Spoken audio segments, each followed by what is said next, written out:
Hola, hola, ¿qué tal, querida comunidad? ¿Cómo están? Bienvenidos a un espacio más de salud y discapacidad por FENEDIT. Como todos los jueves, nos encontramos el día de hoy para tratar un tema muy importante y tengo dos invitados de lujo. Bienvenido Alex, bienvenido Belén, qué gusto tenerlos acá. ¿Cómo les ha ido? Buenos días, Gaby. Sí, muy bien, muchas gracias. Qué chévere. ¿Qué tal, Alex? ¿Tú cómo estás? Bueno, es Ariel. Ariel. Ay, sí, ya, esto pasa en vivo, ya sabe. Ariel. Sí, todo bien, todo tranquilo esta mañana. Todo bien, todo tranquilo. Muy bien. Bueno, el día de hoy vamos a hablar de una realidad. Este es un espacio en el cual nosotros conversamos sobre diversos temas relacionados a la salud mental y hoy nos compete un tema muy importante que es la discapacidad en jóvenes. ¿Qué pasa? ¿Qué hay detrás de eso? ¿Cuáles son esos mitos? ¿Cuál es esa realidad? ¿Cuáles son esas verdades que no se han hablado, que no se han dicho? Y para ello, aunque me equivoqué, su nombre, estamos aquí con Ariel Cortés. Él es psicólogo clínico por la Pontificia Universidad Católica. Y también tengo el gusto de estar aquí con Belén Valverde, también psicóloga clínica de la Pontificia Universidad Católica del Ecuador. Así es que a todos y a todas, bienvenidos a este espacio. Así es que vamos a darles este momento para que nuestros invitados se presenten. Mi querida Belén, bienvenida a este espacio. Para las personas que no te conocen, ¿cómo te presentarías ante el público? Gracias, Gaby. Bueno, buenos días a todos. Agradezco la oportunidad de compartir este espacio. Siempre es chévere tener estas actividades en donde podemos hacer comunidad. Bueno, como ya les dijo Gaby, mi nombre es Belén Valverde. Tengo 23 años, soy psicóloga clínica y tengo una condición de discapacidad física, por lo cual soy usuaria de silla de ruedas. Sí, desde que pude como conjugar estas dos partes de mi vida, tanto mi condición como mi desarrollo y mi carrera profesional, he tenido espacios súper chéveres para compartir, para seguir creciendo como persona, como profesional, y me encanta y me apasiona mucho poder hablar de estos temas que me competen en todas mis áreas. Ay, qué lindo, bienvenida a este espacio. Y bueno, va a ser una conversación realmente enriquecedora. Y por este lado tenemos a Ariel. Cuéntanos cómo te presentas para las personas que no te conocen. Bueno, mi nombre es Ariel Cortés, tengo 23 años, soy psicólogo clínico, como ya lo había mencionado. Mi trabajo básicamente se ha enfocado mucho en la parte de sexualidad, tanto con personas, por ejemplo, del ejército, con personas civiles y muchísimo también con personas con discapacidad intelectual. Yo trabajé más o menos un periodo de 6 meses en la Fundación Tierra Nueva, en el Hospital Padre Carolo, en el que trabajé mucho como terapeuta en parte, como educador de personas con discapacidad intelectual. Entonces se abrió mucho la conversación conmigo acerca de qué es la sexualidad, de cómo viven la sexualidad las personas con discapacidad intelectual.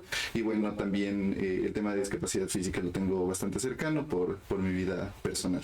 Ah, ya, miren, qué lindo. Bueno, y sobre todo, ¿sabes qué me encanta? De que están así jóvenes empezando en estos caminos de ser profesionales, psicólogos y que bueno, no hablar precisamente de la inclusión, que se topen temas de la discapacidad es muy importante. Chicos, y quisiera que me digan, este es nuestro primer bloque como para conocer a nuestros invitados, ¿cómo se encontró con ustedes la psicología? ¿Por qué psicología y por qué no otra carrera?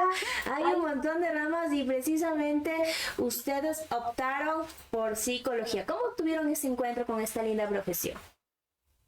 ¿Quién dice? Cual que quiera. Aquí estamos ahí. Ok, bueno, sí, la verdad yo me encontré con la psicología, digamos que por casualidad, vaya. A pesar de que yo había tenido experiencias desde la parte personal con psicología, más bien fue el momento de elegir mi carrera que yo optaba por medicina, pero necesitaba ese algo más, esa conexión con las personas de manera mucho más cercana. Entonces opté por psicología clínica. En un inicio me interesó mucho el tema de lo neurológico, las neurociencias, neuropsicología, pero al momento de continuar en mi carrera me topé con el psicoanálisis. Entonces, gracias a la transmisión de muchos de mis docentes increíbles en cuanto a su forma de enseñar y en cuanto a la cercanía con los estudiantes para poder transmitir este conocimiento, yo me enamoré de la carrera. A partir de ahí dije, bueno, encontré en la psicología esta parte de mí en la cual podía yo aportar más que un consejo, más que una herramienta, ir más allá y aportar desde mi escucha. Es decir, desde mi posición de, ok, voy a darle este espacio a la otra persona para que pueda desplegar qué es lo que siente, escuchar este malestar personal, cómo lo vive este dolor y este sufrimiento, este sujeto en particular. Entonces, fue ahí como todo vino a cobrar sentido en la carrera. Y es desde ahí que no he parado en cuanto a la formación, desde el psicoanálisis y la psicología me ha aportado un montón. Me dio igual este espacio para poder desarrollar más también mi historia de vida, todas las vivencias que yo he tenido a partir de la discapacidad. Entonces, a raíz de ahí, como que pude conjugar y me encontré con un espacio súper chévere. Qué linda experiencia. Yo siempre digo que la psicología se encuentra con uno, definitivamente. Quizás habrán otros casos distintos a los nuestros, pero nos hemos encontrado. Mi querido Ariel, ¿cómo se encontró la psicología contigo? Bueno, me remonto a cuando estaba en el colegio. Yo, de hecho, decidí carrera a los 16 años, que no tenía nada que ver con lo que había estudiado en el colegio, porque mi colegio era técnico, pero igualmente yo tenía ciertas dudas en el tema de humanidades, acerca de principalmente como que qué es un trauma. Es como que la pregunta inicial bajo la cual yo empecé a investigar por mi parte.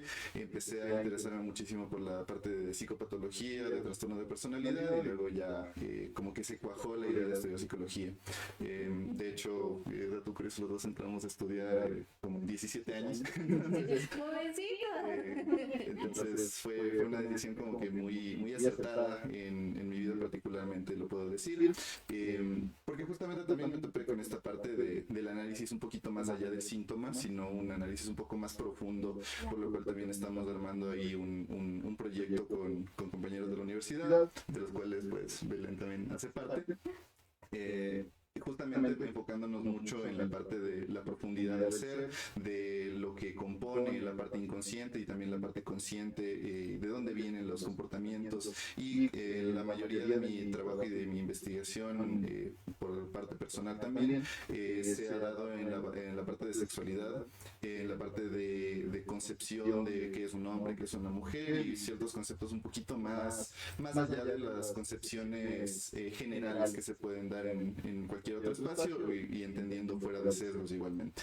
Sí, de antemano, felicitaciones chicos. Yo siempre digo que las nuevas generaciones tienen que seguir avanzando, que tienen que también seguir visibilizando el tema de la salud mental, así es que espero que vaya todo bien en este proyecto y luego nos contarán un poco más a detalle. Pero bueno, ahora sí, vamos a hablar de los jóvenes con discapacidad. Entonces quisiera que ustedes me digan cuál es la realidad de los jóvenes con discapacidad, y me gustaría desde tu lado, desde tu experiencia, mi querida Belén, en ese aspecto.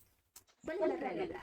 Claro que sí. A ver, es un mundo enorme, va mucho más allá de lo que tanto como socialmente como profesionalmente podemos entender. Es un espacio que está todavía muy falto de desarrollar el tema de los jóvenes con discapacidad. Hacer un grupo tan grande está atravesado por muchas cosas que todavía siguen impidiendo que tengan una inclusión de verdad. Es decir, se ha trabajado, mucho se ha dicho respecto a discapacidad, respecto a inclusión, pero en realidad me parece a mí que nos estamos quedando todavía a nivel de la integración. Es decir, asegurar que las personas estén en un espacio, ya sea físico, social, cultural, pero no hay esta interacción entre las personas que tienen discapacidad y aquellos que me gusta llamar que todavía no la tienen, todavía no tienen discapacidad. ¿Por qué?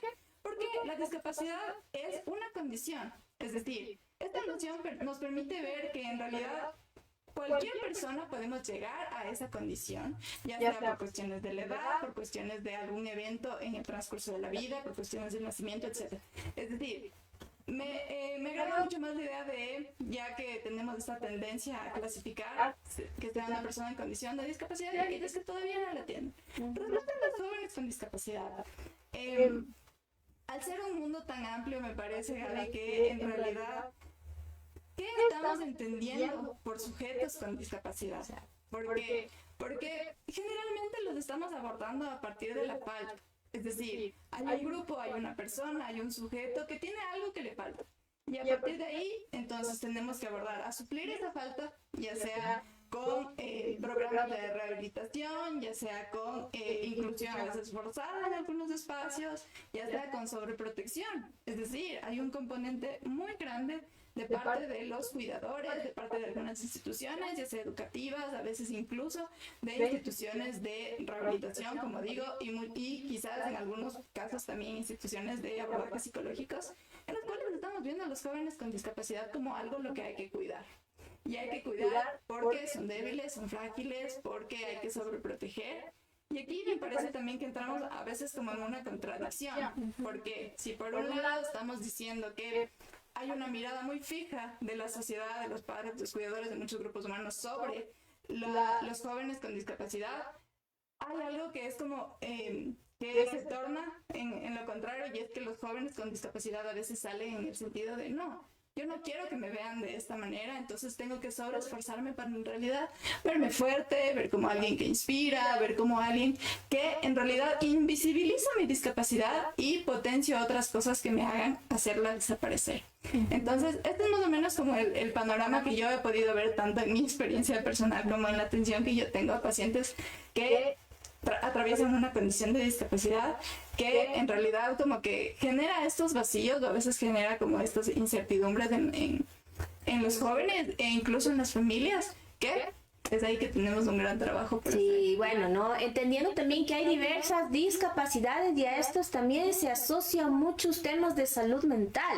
Precisamente hay unos datos que nos decían que al menos el 50% de los jóvenes con discapacidad entre 15 y 34 años presentan discapacidad intelectual o condiciones de salud mental asociadas. Entonces estamos hablando de diferentes tipos de discapacidad y a esto también se asuman temas de salud mental. Que ojo, que en alguien que tampoco no tenga esta condición también atraviesan. Estamos hablando nosotros de temas importantes de la salud mental.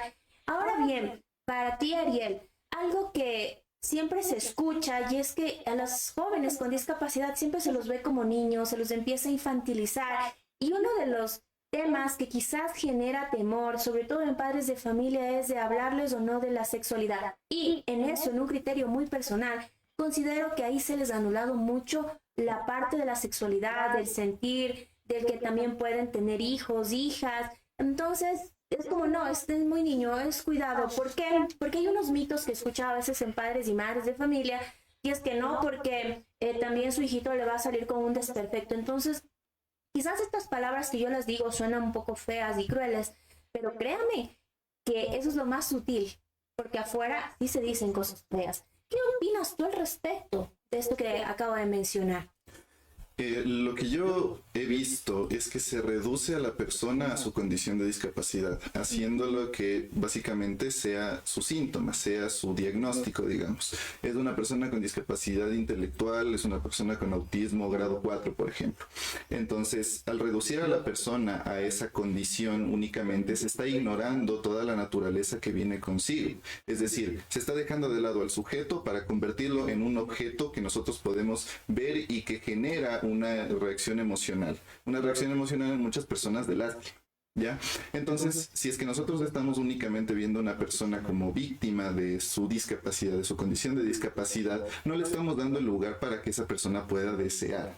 Que pueda desear tener un plan de vida que vaya más allá de pude conseguir una carrera y puedo sustentarme para vivir, que es evidentemente lo más básico, pero también estamos ignorando que esa persona también se puede enamorar, también puede tener una experiencia de desamor incluso. Y para esto puedo traer una experiencia, obviamente siempre cuidando la confidencialidad de las personas involucradas, de este tiempo en el que estuve en la Fundación Tierra Nueva, y es que básicamente se tenía una clase de chicos de jóvenes, de hecho así se llama la institución, se llama Centro de Jóvenes con Discapacidad, ¿ya?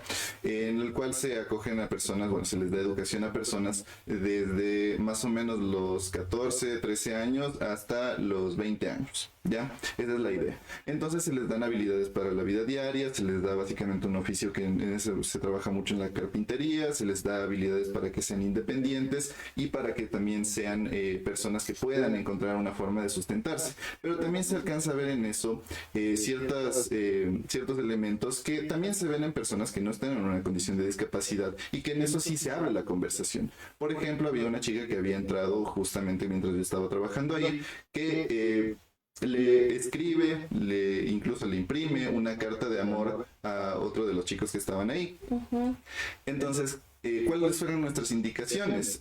Tratar de cortar en absoluto eso. ¿Por qué? Porque en el momento en el cual haya ese tipo de contacto, va a haber un conflicto general entre todas las personas que están en el centro. ¿Por qué? Porque también en la parte de discapacidad hay que entender que no todas las personas con discapacidad son iguales.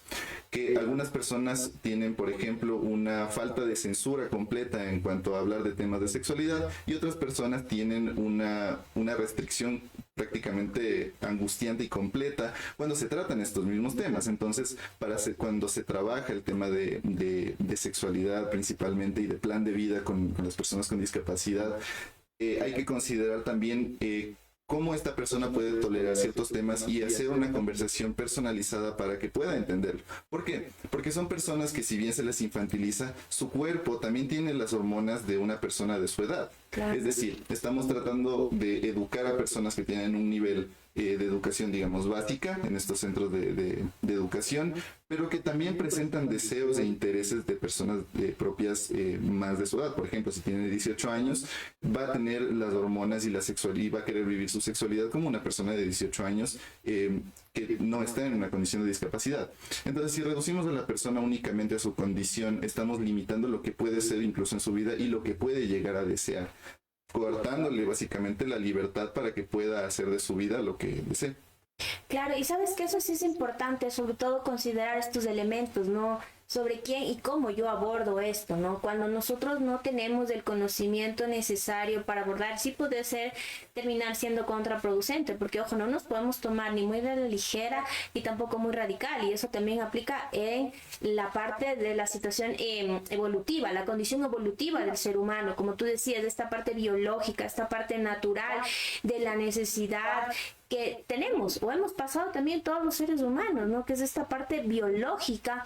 Entonces, ¿cuál sería para ustedes esa recomendación para aquellas personas que tienen este desconocimiento? Entonces, sería, ¿se debe o no se debe hablar de sexualidad? ¿Cómo se debería hablar? ¿Y cuáles serían aquellos criterios en los cuales puntualmente a lo mejor directamente lo debo abordar con un profesional? ¿Qué pasaría ahí? No sé, ahí sí, contésteme el que quiera. Bueno, me hacía pensar algunas cosas que hablaba Ariel y junto con lo que dice Gaby igual, en el sentido de que cómo estamos entendiendo la sexualidad. A veces para los padres en general, pero mucho más para los padres con hijos en condiciones de discapacidad, escuchar de sexualidad alarma mucho porque se piensa netamente en relaciones sexuales. Sin embargo, me parece que debemos ampliar la visión a que sexualidad va muchísimo más allá que netamente el contacto físico. Empieza cómo me estoy viendo yo como mujer, cómo me estoy viendo yo como hombre, cómo me puedo yo relacionar con otras personas, no solamente desde la parte netamente del contacto sexual, sino afectivamente incluso. Si es que yo me permito entablar una relación amorosa con otra persona, desde qué posición, qué límites me estoy poniendo yo mismo.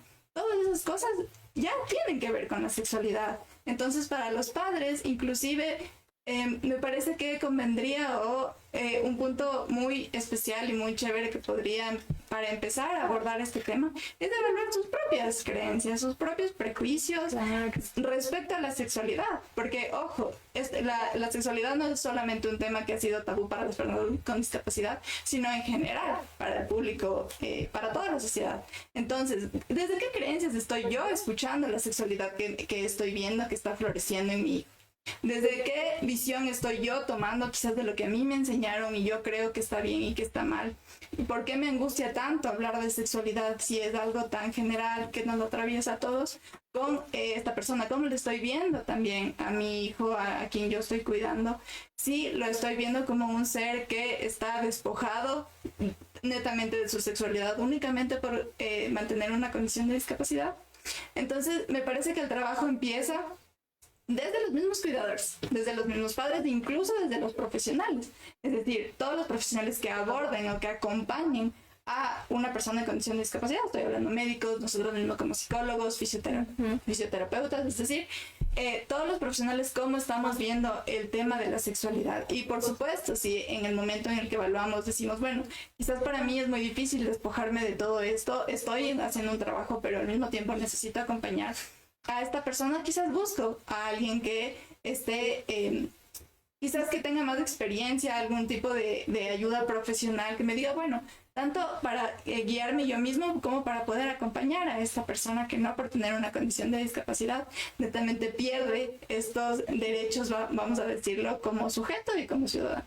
Así es, y a esto también yo le sumaría que hablando un poco de entender que la sexualidad va más allá, ¿no? Desde conocer tu cuerpo, desde que tú a partir de los 12 años empiezas a experimentar cambios también físicos, emocionales, entonces la sexualidad es mucho más amplia, es ese autoconocimiento, como bien lo dice Belén, sobre eso, ¿qué podemos hacer? ¿Qué nos limita? Porque también no podemos reducir, no podemos utilizar estos temas reduccionistas y empezar a hablar del consentimiento, empezar a hablar también de lo que implica, empezar a hablar también incluso de métodos anticonceptivos, del cuidado del cuerpo y de todas estas cosas que también son muy amplias. Y sí hay mitos alrededor de esto, y es que si yo lo comento estoy como motivando que hagan, no, más bien el desconocimiento es aquel que nos hace cometer mayores errores, porque cuando tú sabes cómo, cuando tú sabes que, cuando trabajas en eso, cuando te enfrentas ante esa situación, en tu cabecita ya tienes opciones de qué puedes hacer. Sin embargo, sí hay que considerar también muchos aspectos, porque recuerden que antes, sin preguntar, simplemente si alguien quedaba embarazado, automáticamente se practicaban abortos, incluso no consentidos, pensando desde este modelo, ¿no? De que va a salir como con este desperfecto. Entonces hay que considerar muchas cosas y sobre todo preguntar. Yo creo que actualmente tenemos muchos medios, muchos profesionales por los cuales nosotros podemos llegar y de esa manera también poder abordar. Quizás, Ariel, algo más que tú quisieras acotar respecto a esto.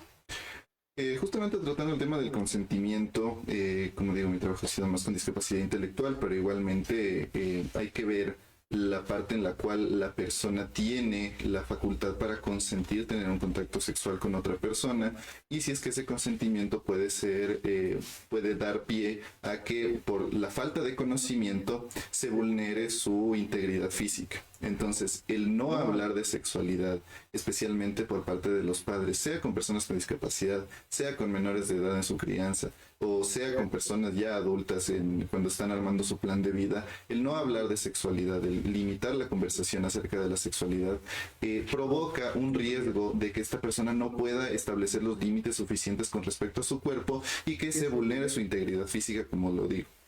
El tema de que puede resultar un tema de violencia sexual por el hecho de que no tiene el conocimiento de hasta dónde un contacto físico es algo normal, algo aceptable, y hasta qué punto este contacto físico ya está sobrepasando ciertas fronteras. Lo que se me encargó especialmente a mí a trabajar en el tema de sexualidad con estos chicos fue justamente determinar hasta qué punto ellos toleraban o hasta qué punto ellos entendían qué eran los límites o cuáles eran los límites que debían poner ante las otras personas para que justamente su condición de discapacidad no sea un factor de riesgo añadido a poder sufrir de violencia sexual.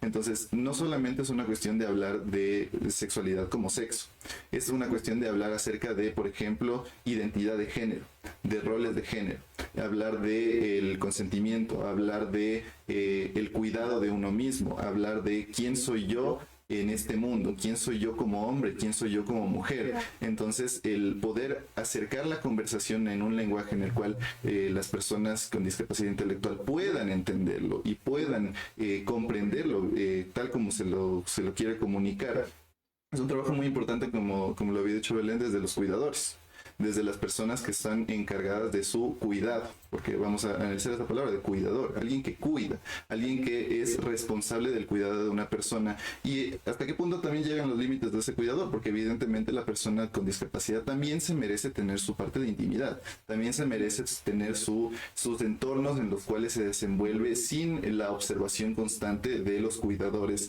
que es un tema mucho más amplio evidentemente, porque hay varios conceptos con respecto a familia, con respecto a las necesidades particulares de cada discapacidad, porque no hay dos personas con discapacidad que tengan las mismas necesidades, y por tanto, ¿en qué concepto se tiene? Porque los padres llegan a tener un rol de cuidador muy similar a como era en la infancia, y para ellos evidentemente es bastante contradictorio que una persona con discapacidad pueda tener su privacidad, porque hay ciertos elementos con respecto a su cuerpo y a su condición en los cuales necesariamente tiene que ser asistido. Entonces hay que ver también los momentos en los cuales sí, se necesita de esa asistencia, pero también hay momentos en los cuales puede tener su vida privada. Claro que sí. Bueno, algo yo de lo que tú dices también le sumaríamos precisamente trabajar en la parte de la autoestima, de su autoconcepto, porque precisamente no va a haber un punto en que se van a enamorar, y precisamente también desde ese lugar saber establecer sus límites, como tú bien lo decías, su valor como persona, porque ojo, hay los mismos problemas de una persona que no tiene esta condición, de que entrar en relaciones, como se usa comúnmente, en relaciones tóxicas, en algo que no está bien, en entrar en espacios también de ejercicios de violencia física, psicológica por parte de tu pareja. O sea, no es que queden exentos, al contrario, son mucho más vulnerables, porque precisamente desde la experiencia les comento, y desde los testimonios que a veces he escuchado, precisamente esa es una área muy importante en la cual no se trabaja, que es en el autoestima, en el autoconcepto, específicamente en estas habilidades importantes de la vida. Entonces, como suele ser, y mantengo mucho este término muy reduccionista, es como que no necesito, o sea, ya está per se, ya todo incluimos sobre una sola cosa. No está triste, no, es que debe ser por su condición. No, es una persona que está triste porque también siente los problemas de la casa, porque también es difícil quizás no estar dentro de su entorno social, porque dentro de tu edad evolutiva tú quieres relacionarte con otras personas, tú quieres tener amigos, tú tienes sueños, quieres hacer muchas cosas, y lamentablemente la discapacidad es la barrera social que existe, y lamentablemente hay muchas barreras sociales en nuestra sociedad, valga la redundancia, que hace que limite, y obviamente eso también puede generar mucha mayor frustración. Pero antes de avanzar, quisiera saber si es que tenemos preguntas de nuestra audiencia. Claro que sí, buenos días.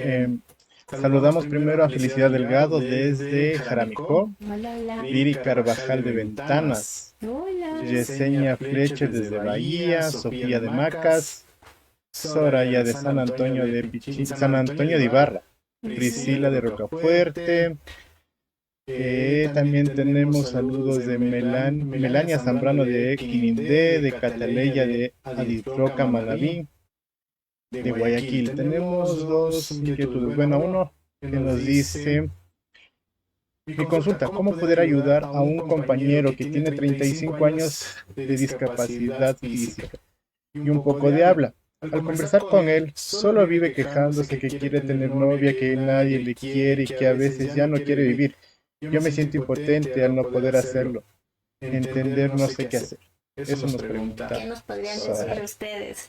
Cuéntenos. Me parece súper importante el comentario y cómo esta persona reconoce lo que está sintiendo al respecto, porque esta impotencia quizás es, claro, reconocer que hay dificultades, es decir, que hay cómo la sociedad como está imponiendo estas barreras también respecto a cómo estamos viendo a las personas con discapacidad, pero muy importante también es cómo las mismas personas con discapacidad nos vemos y cómo interpretamos lo que el resto de la sociedad nos ve y en qué lugar nos pone. ¿Por qué? Porque muchas veces es personal las nociones, las creencias, los prejuicios que tenemos sobre nosotros mismos, sobre, como decía Gaby, nuestro autoconcepto y nuestra autoestima, que a veces es más fácil adjudicarle a que el resto no nos quiere, no nos presta atención, no nos encuentra deseables, pero es algo que viene desde nosotros, desde nuestra visión, de los lentes que nos ponemos para interpretar la realidad. Entonces, quizá, claro, acompañar a esta persona que seguramente tiene todo un contexto y toda una historia, pero más bien lo que podríamos decir es, bueno, evaluar hasta qué punto, hasta qué límite esta persona que está comentando quiere ayudar y puede ayudar, porque también reconocer los límites propios de los cuidadores, llámese amigos, médicos, profesionales, es importante, porque no podemos pensar que vamos a salvar o que vamos a completar o que vamos a querer que esta persona deje de sentirse mal, y por eso se entiende esta impotencia, ¿no? Pero hasta qué punto esta persona quiere y puede llegar a apoyar a esta persona y de qué manera. Es decir, quizás la solución no es conseguirle una pareja como de una, sino más bien acompañar, escuchar esta queja, y en el momento en el que sea demasiado para esta persona, también poder derivar, poder decir, mira, podemos buscar ayuda por este lado, podemos incluir en otros espacios que sean quizás sociales, pero incluso preguntar de qué manera puedo ayudarte yo en esta queja que estoy escuchando de esta persona que me está contando su malestar, de qué manera puedo ayudar, porque tal vez si la persona no está necesitando o buscando que le incluyan o que le busquen una pareja, sino más bien necesito que me escuches, nada más. No quiero un consejo, no quiero que me soluciones la vida, solamente quiero que me escuches. Pero eso va a depender mucho del caso a caso. Y a eso yo también le sumaría que es importante también comprender precisamente qué pasa alrededor también de esta persona. ¿Ha tenido experiencias previas o hay quizás problemas alrededor de él que le hacen pensar como una opción en una pareja, como una solución a un sufrimiento? También importante buscar una ayuda profesional para precisamente trabajar desde sus habilidades, desde sus competencias socioemocionales, que a lo mejor necesitan ser fortalecidas e ir un poco más allá. A veces nosotros atravesamos otro tipo de sufrimientos y lo relacionamos mucho con algo muy puntual, como que va a venir a ser el salvador de eso, y quizás hay que ir un poco más allá, ver más allá, qué está pasando, o sea, ¿por qué ya no lo estoy viendo desde un yo quiero, sino desde un necesito? Porque si yo estoy hablando desde una necesidad, probablemente estamos hablando desde una carencia, o sea, ¿qué necesidad tengo de eso? Que si bien es cierto, es algo natural del ser humano querer tener una pareja, quererte enamorar, ¿desde qué ideales tú también estás construyendo eso? ¿Qué estás observando? ¿Estás romantizando quizás el amor? ¿Estás romantizando también quizás la vida de pareja? Y eso también nos hace idealizar y entrar en esas cosas. Entonces, todas esas cosas son importantes, y mi sugerencia sería también animarlo a que vaya donde un profesional que precisamente ayude a aclarar estos elementos que acabamos de decir y mencionar acá, para que en función de eso vemos qué podemos crear, qué podemos incluir, y directamente como comunidad deben tener grupos, cómo se juntan, cuáles han sido sus intereses, y partir desde ahí. No sé, Ariel, si tú le quieras sumar algo más a esto que ya hemos dicho. Por supuesto. Yo lo que yo pienso cuando se habla de discapacidad no solamente es en la persona que tiene esta condición, sino qué hace de su vida más allá de la condición de discapacidad. Y justamente mientras entraba aquí a este espacio veía varias ilustraciones acerca de personas con discapacidad haciendo otras actividades adaptadas justamente a su discapacidad, principalmente en el tema de parálisis de los miembros inferiores, sabiendo, ok, tengo esta parálisis, ¿qué más puedo hacer? ¿Cómo puedo conceptualizar mi cuerpo? ¿Cómo puedo entender a mi cuerpo más allá de aquello que no puedo hacer? Y para lograr, digamos, como que aceptar el cariño de otra persona, primeramente nos tenemos que preguntar qué tanto cariño me puedo dar a mí mismo, qué tanto me puedo querer yo a mí mismo, y qué tanto puedo ver mi cuerpo más allá de lo que no puedo hacer. ¿Ok? Entonces, obviamente cuando una persona decide practicar algún deporte adaptado a su condición de discapacidad, está logrando disfrutar de su cuerpo de una manera que tal vez le fue, no pongámoslo de manera tan dramática, pero digamos, por decirlo de alguna manera, le fue arrebatada ciertas capacidades para las cuales obviamente hay un proceso de duelo. al haber este cambio, la persona entra en un modo, en un contexto en el cual ve más limitaciones que posibilidades. Una vez que, digamos, estamos transitando ese duelo, podemos lograr conceptualizar a nuestro cuerpo como algo que también o sea, que podemos volver a querer, que podemos volver a disfrutar del cuerpo sin solamente pensar en aquello que ya no se puede realizar. Entonces, para lograr aceptar incluso el cariño de otra persona, tenemos que respondernos como, ok, ¿qué tanto cariño puedo yo aceptar de mí mismo? ¿Y qué tanto puedo disfrutar de mi propio cuerpo como para que otra persona pueda llegar y encontrar atractivo a mi cuerpo? Claro que sí, creo que son muchos aportes y claro, como hay diversas discapacidades también van a implicar muchas otras cosas, pero quisiera saber si hay alguien más que tiene alguna pregunta ahí, mi querido Javi. No solo un comentario nos pone Sofía, dice, los jóvenes con discapacidad sienten algo distantes y procuran aislarse, incluso se apartan de los mismos compañeros con discapacidad cuando comparten, ya que en muchas organizaciones hay más personas adultas que jóvenes. Ahí sí, tú desde tu experiencia como joven, me gustaría que me ayudes con eso, pero si a eso también le podemos complementar, que si hay algo que como psicóloga tú entiendes diferente gracias a tu condición de discapacidad física sumado a esto. ¿Qué nos podrías decir, mi querida Belén? Claro que sí, me parece súper importante este comentario que nos ponen porque es verdad, los jóvenes con discapacidad a veces estamos más rodeados de gente adulta que de un mismo grupo que tal vez comparte estas experiencias. Entonces,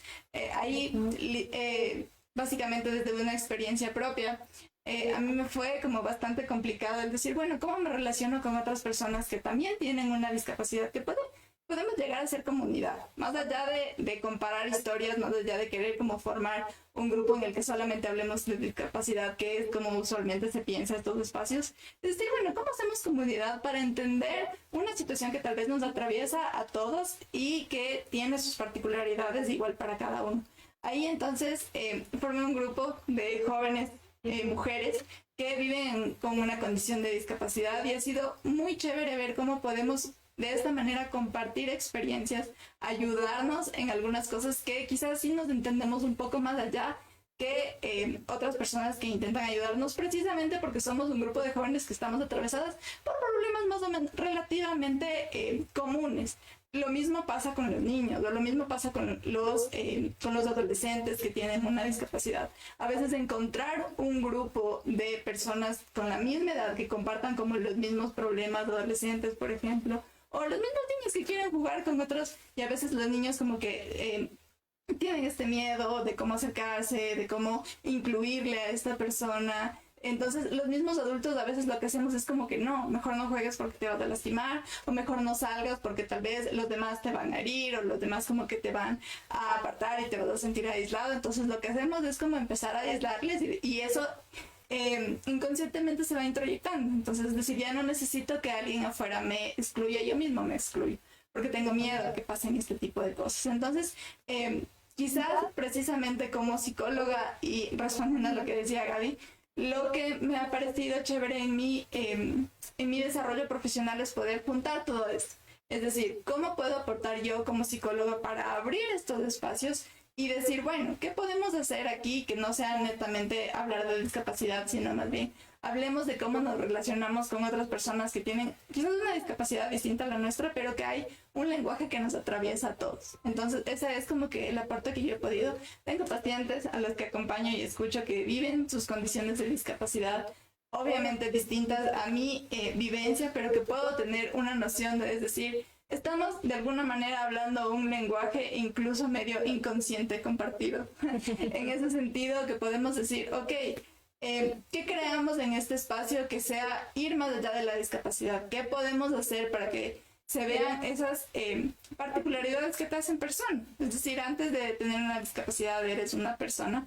¿Y cómo podemos hacer para que no intentes disminuir tu condición de discapacidad, invisibilizarla? ¿De qué manera? Como potenciando, quizás esforzándote de más para poder pertenecer a un grupo, para que ellos vean estas capacidades y no lo que se considera como discapacidad, sino más bien decir, bueno, a partir de mi discapacidad, que es una condición del cuerpo, que obviamente no la vamos a negar, ¿qué puedo hacer yo para que pueda ser parte de este grupo, pero no necesariamente invisibilizando mi discapacidad, sino más bien potenciando aquellas habilidades que yo reconozco en mí mismo. Pero para llegar a ese punto, el trabajo es poder reconocer que antes que la discapacidad soy un sujeto que también desea, que también puede equivocarse, que también tiene muchos errores, pero que tiene muchas cosas que puede potenciar, no necesariamente adquirir como para adornarse y que de algún momento como que sea un disfraz que disminuya o que no deje ver esta discapacidad, sino que más bien la visibilice, pero desde otra posición.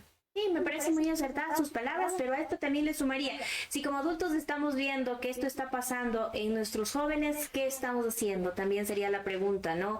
Quizás motivarlos, ¿no? Desde esta experiencia de liderazgo, de espacios, también mover. A lo mejor no es que se pueda obligar y yo les animo a que no nos quedemos con el se aísla.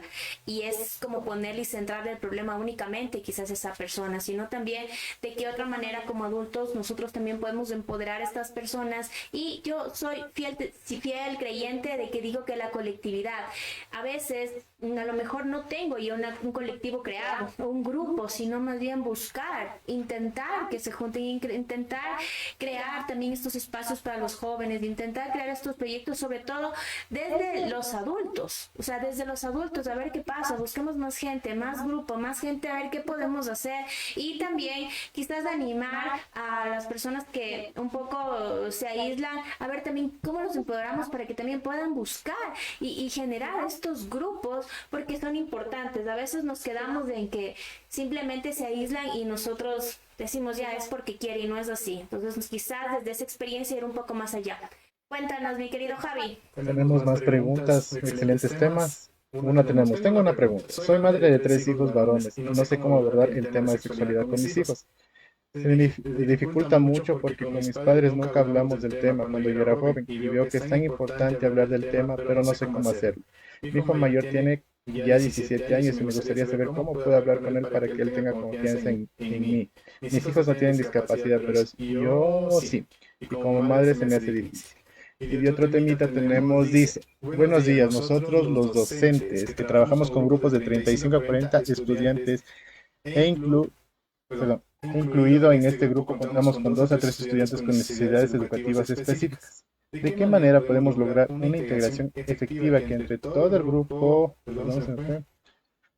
y qué recomendaciones podemos adoptar para disminuir la brecha o las diferencias entre los estudiantes con y sin discapacidad? Bueno, vamos por partes. La primera es de una persona que ella es quien tiene una discapacidad y tiene sus hijos adolescentes y está un poco preocupada sobre su tema de crianza. ¿Quién quiere? ¿Quieres tú tal vez? Vamos, Alex. Y te sigo cambiando el nombre. No, no siento todo el debate. No pasa nada. Ok, voy a dejar el nombre. Sí. ¿Cómo hablar de sexualidad? Hay personas que se dan muchas vueltas para hablar de eso, justamente porque hablar de sexualidad con una persona ya es complicado porque nos estamos nosotros incluyendo en esa vivencia de sexualidad. Es decir, como padres podemos, o pueden, yo no soy padre, pero como padres se puede hablar un poco desde la experiencia, lo cual puede llegar a ser un poco angustiante, pero es mejor que no hablar de sexualidad. ¿Por qué? Porque si es que nosotros hablamos de conceptos únicamente que nosotros podemos consultar o nos limitamos a la educación sexual que se da en las instituciones educativas, nos estamos cortando de esta parte más emocional. ¿Ya? ¿Por qué? Porque la sexualidad no solamente es el contacto entre nuestra propia concepción del cuerpo y de quiénes somos con el resto del mundo, sino también tiene algo más que ver con la emoción, con los sentimientos que se encuentran ligados a la posición del cuerpo y a la posición de nosotros mismos en la sociedad. Entonces, hablar de sexualidad también necesariamente significa incluirnos a nosotros en la conversación. Y en esta conversación, cuando se habla de sexualidad con adolescentes, hay que hablar de una manera clara con respecto principalmente a los cuidados que se ha de tener como persona, a los límites que se ponen con otras personas y al cuidado personal justamente con las personas, ¿ya?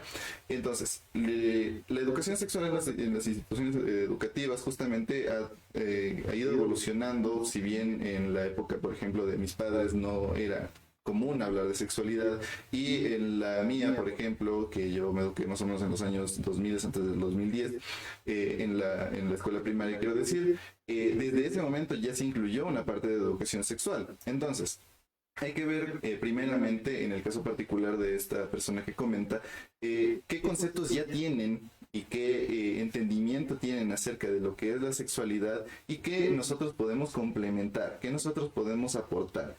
Y si bien esto va a traer un nivel de vergüenza, porque hablar del cuerpo, como digo, nos incluye a nosotros y por eso mismo nos incluye también a nuestras propias inseguridades, al hablar de esto hay que tomar en cuenta también qué es necesario para cuidar. Es decir, si la vergüenza nos está impidiendo cuidar de la integridad física de nuestros hijos, ¿hasta qué punto nosotros podemos tolerar eso y llegar hasta ese punto hablando de la sexualidad? ¿Ya? Es decir, no vamos a ir más allá de aquello que podemos tolerar, justamente porque va a generar un sentimiento de inseguridad en la persona. Y los hijos que reciben esta educación o que reciben esta conversación van a tener ciertos conceptos limitados, justamente porque decir, ok, hablar de sexo con niños es un poquito vergonzoso, entonces no lo hago. Entonces voy a hablar de otros elementos relacionados, por ejemplo, al enamoramiento, que también es parte de la sexualidad. Entonces, vamos a ver hasta qué punto podemos tolerar hablar de ciertos temas, y en aquellos puntos en los cuales sabemos que es necesario hablar, pero tal vez no podemos tolerarlos, tampoco nos vamos a creer como que invulnerables a las emociones que nosotros sentimos, sino que vamos a encontrar un espacio de una ayuda profesional, si es que llega a ser el caso, o de instrucción formal, basándonos justamente en la parte más teórica acerca de la sexualidad, sin descartar, por supuesto, la parte emocional. Sí, bueno, a esto también yo le diría a la persona que hizo esta pregunta, yo siempre digo que hay que hacer red. Hay cosas que incluso uno siendo padre y siendo psicólogo a veces no puede manejarlo. Yo siempre digo que hay que crear una red dentro de la misma casa con quien puede tener confianza y quizás pueda abordar. Ya voy a hablar un poco en mi caso personal. Teniendo estos conocimientos, no es un tema prácticamente que yo lo abordaba, sino en su red, en la red en la casa, con las personas de confianza que quizás también pueden aclarar o quizás no pueden sentir esta vergüenza para hablarlo. También hay esa posibilidad. Nosotros tenemos mucho a veces esto como padres de que queremos que supuestamente nosotros nos cuenten todo. Y hay temas que a lo mejor no nos van a contar, pero lo más importante es que así sea dentro de la casa, sí puedan tener una red de confianza. Entonces, particularmente en mi lado hay temas que a lo mejor yo no manejo. Ya, pero ok, está de confianza mi papá, está de confianza mi hermano, está de confianza el padre de mi hijo. Entonces, quizás desde esos elementos, si a mí se me dificulta también como mamá, como mujer, como persona, también guiarlo. O sea, la idea es que vosotros también, si hay algo que a mí se me dificulta, buscar una red que quizás pueda conversar. Porque, ojo, los hijos no hablan con uno de todos los temas. Si es que alguien logra eso, pues desde ahorita mi like, pero principalmente desde la experiencia no ha sido así. Eso por un lado. Y por otro lado también entender es también observar a ellos, es acompañarles. Todos cumplimos una función dentro de la familia y hay que también es importante saber cómo están distribuidos los roles. Y algo muy importante en las madres, que justo hablamos de un tema la semana anterior, somos la primer testigo y sabemos cómo son nuestros hijos, qué cosas quizás se les dificulta, y la idea es a que también puedan hablarlo. Si no es conmigo, probablemente con alguien más, de no con un profesional, y es ir ampliando. No solo un solo elemento nos va a dar la respuesta a todo, ni va a ser la solución, sino siempre ampliar un poquito más la mirada, los diría yo. Y ahora tenemos otra pregunta que nos hablaban también respecto a cómo haríamos nosotros para poder trabajar en estos grupos. Miren, algo que a mí, yo lo voy a hablar desde la experiencia, es la acción participativa. Es decir, hacer trabajos en los cuales todos se puedan integrar, donde sea entre ellos mismos que pongan las ideas, que puedan integrar. Entonces, como moderadores, sobre todo en la docencia, dar ciertos temas, ciertos elementos, pero ponernos a trabajar desde las preguntas. ¿Qué pueden hacer? Y créanme que en los adolescentes, en los jóvenes, empieza a surgir una idea y alguien quiere incluir, alguien no quiere incluir, y entre ellos también se pueden autorregular. Porque entiendo que también como docentes es bastante difícil trabajar con varias personas y adicional a eso también tener que hacer algunos ajustes, pero creo que como seres humanos en la acción participativa, en el trabajo en conjunto, incluyendo quizás actividades de rompehielos, incluyendo un poco de actividades tipo dinámicas en el que todos puedan jugar y luego mezclándolo siempre entre los grupos, porque siempre es muy territorial el tema de los grupos, hoy juegan acá y también como motivar en las clases quizás con algo de refuerzos e ir validando y sobre todo la observación del cómo trabaja, a ver quién lidera aquí, quién lo lidera acá, quién quiere excluir acá y desde ellos que precisamente surja este conocimiento de la inclusión, porque miren, algo que yo veía como una analogía, esto es como el fútbol, a veces los chicos se juntan y oye, juguemos y no saben ni cómo son ni cómo se llaman y simplemente se juntaron y tú ya les ves jugando fútbol. Porque más así son los jóvenes, entonces es buscar estas herramientas. No sé si algo más le quieran incluir aquí mis colegas. Sí, a ello me parece chévere lo que ha dicho Gaby, pero también de parte de la docente que nos estaba comentando es también quizás evaluar esa frustración, evaluar qué está sintiendo la docente, porque claro, quizás en este ambiente que se promueve la inclusión, la integración de las personas con discapacidad, a veces puede ser muy frustrante cuando queremos hacer eso, pero no sabemos cómo y lo tomamos más bien como un mandato, ¿no? Es decir, también tener en cuenta cuáles son las limitaciones tanto de la propia persona, del grupo, del espacio, del contexto, es decir, si son muchísimos estudiantes, quizás es un poco más difícil que el docente, la docente pueda como particularizar estas ideas, sino que más bien, ok, ver en las situaciones en las cuales se puede abordar y algo muy importante aquí es poder conversar con estos estudiantes, ver cuáles son esas necesidades antes que asumirlas, porque a partir de ahí quizás se puede lograr un trabajo de inclusión real y verdadero, es decir, quizás esta persona lo que necesita es un poco más de tiempo para las actividades, quizás lo que necesita es relacionarse un poco más con personas de su mismo sexo, con personas del otro sexo, es decir, ver qué es lo que esta persona necesita, pero desde dónde, desde el acercarme y preguntar, a ver, ¿qué necesitas? ¿Cómo puedo ayudarte? ¿Qué puedo hacer yo para que tú puedas vivir este proceso de inclusión?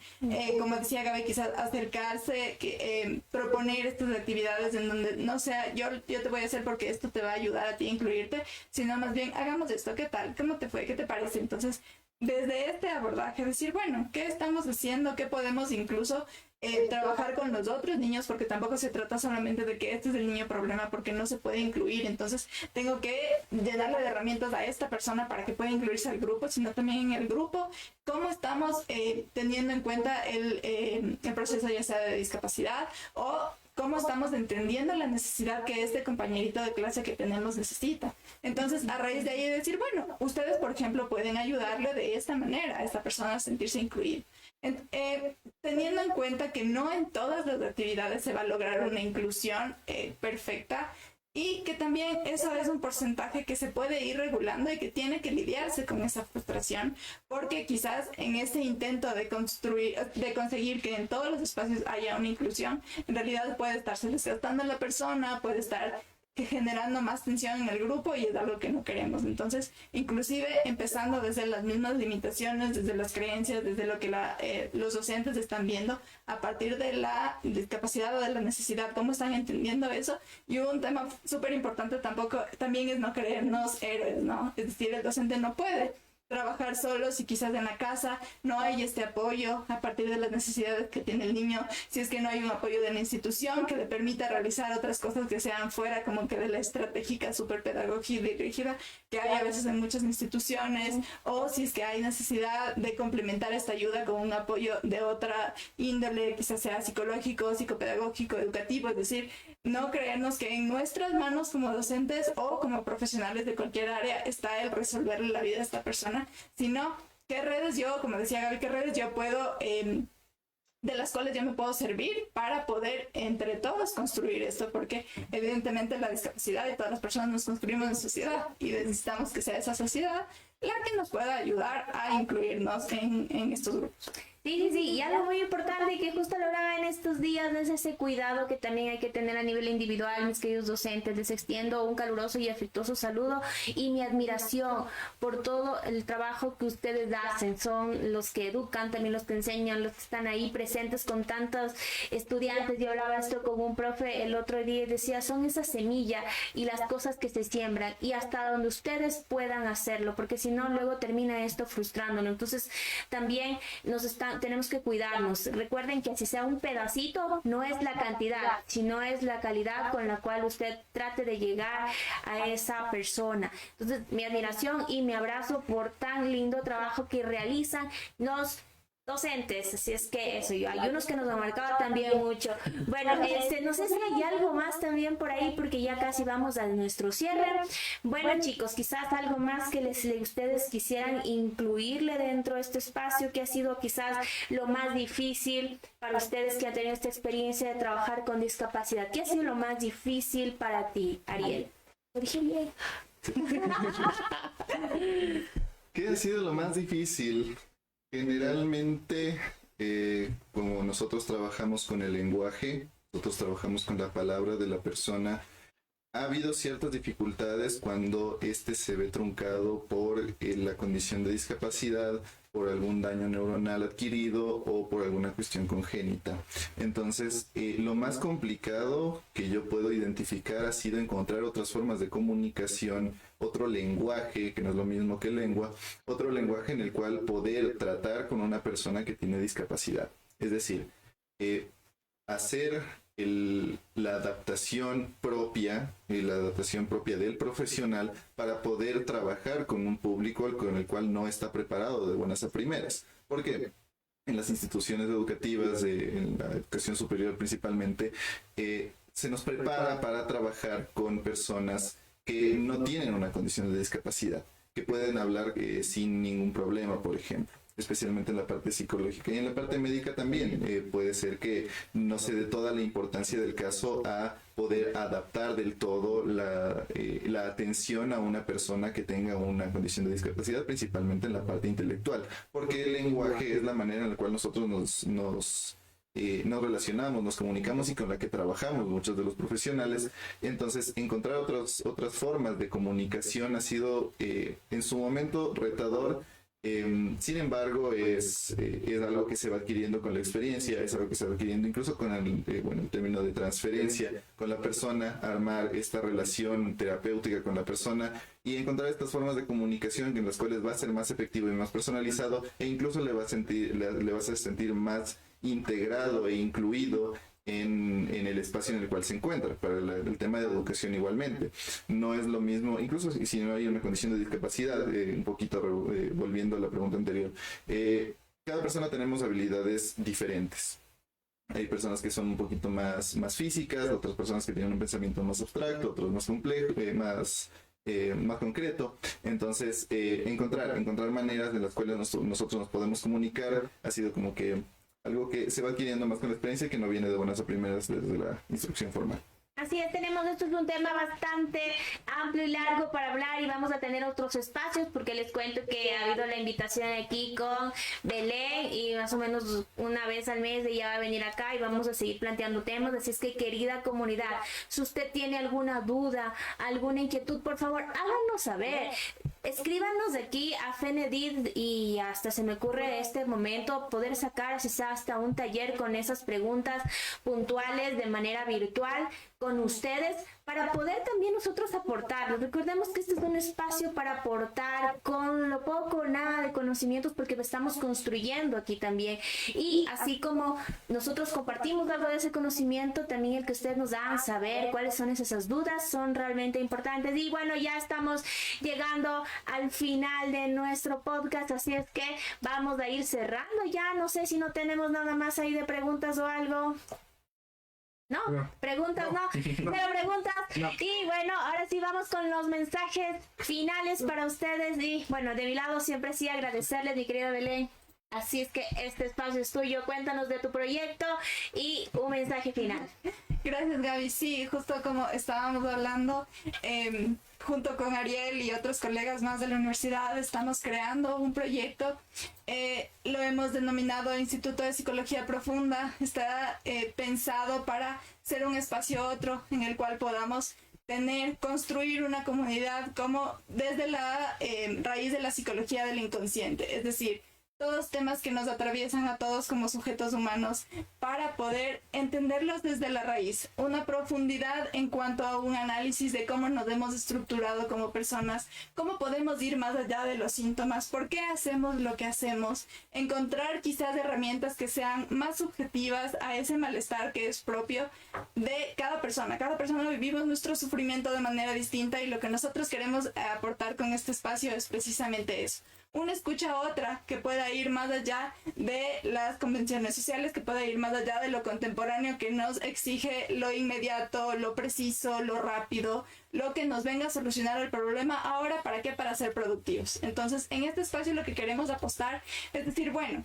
¿qué herramientas podemos construir para este sufrimiento específico de cada persona? ¿A partir de qué? A partir de entender este malestar desde las raíces, cómo se ha ido estructurando, y hacer de este malestar una historia, resignificar estas situaciones de vida, como digo, en muchos contextos, y más bien esa es como la invitación. Estamos creando este espacio, entonces estamos abiertos a muchas sugerencias, a armar, como decía Gaby, este tipo de espacios para nosotros darnos a conocer y sobre todo nutrirnos de lo que las personas sienten como una necesidad. Entonces hay más bien la invitación a seguirnos a nosotros en nuestras redes. Estamos en Instagram como psicologiaprofunda.ipp. Estamos también en nuestra página web, que es www.institutodepsicologiaprofunda.com. Y también en nuestras redes sociales personales estamos para escuchar estas necesidades, construir espacios que sean propios para eso. Entonces, quizás estaremos por ahí promocionando nuestras redes sociales también ahí por la página. Ok, sí, está muy bien. Súper, súper chévere. Bueno, mi querido Alex, tu mensaje final, damos un minuto que ya nos vamos.